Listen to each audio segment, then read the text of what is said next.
For STDs. Sexually transmitted diseases often cause no symptoms, making regular screenings important if you're not in a monogamous relationship with an uninfected person. Here's how you can get tested for STDs. You will need STD screening guidelines, a doctor or health clinic, and honesty. Step 1. Know the guidelines. The Centers for Disease Control recommends an annual chlamydia test for sexually active women under age 26 and for older women with a new or multiple sex partners, and an annual HIV test for sexually active men and women who are not in a long-term monogamous relationship. Men who have sex with men and are not in a monogamous relationship should also be tested annually for syphilis, chlamydia, and gonorrhea. If there's a possibility you've been exposed to any STD in the past year, you should get tested.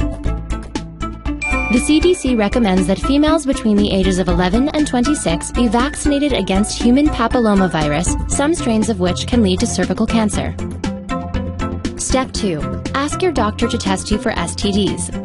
STD tests are not a routine part of annual physicals, and having a pap test does not mean you've been screened. If you don't have a doctor or you can't afford to see one, contact Planned Parenthood or your local health department for information on free clinics. Use your zip code to locate an STD testing location at findstdtest.org. Step 3. Be honest with your healthcare provider about your sex life and any behaviors that put you at higher risk for an STD. If you're worried your parents may find out that you're sexually active, ask the doctor about their confidentiality policy. In many states, doctors cannot share information about your reproductive health without your permission unless they think you've been sexually abused.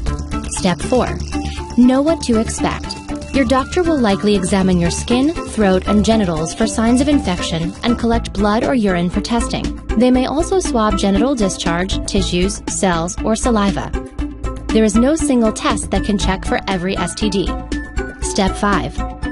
If it turns out you do have an STD, follow your doctor's instructions and finish any medicine prescribed, even if the symptoms go away before you're done. Tell your sexual partners so they can be tested too. Refrain from sexual activity while you're being treated. If there's any chance you may be pregnant, tell your doctor before taking any medication. Step 6. If you were treated for an STD, have a follow-up visit to make sure the infection is gone. And continue to protect your health with regular screenings. Did you know 1 out of 4 teens in the United States becomes infected with an STD each year?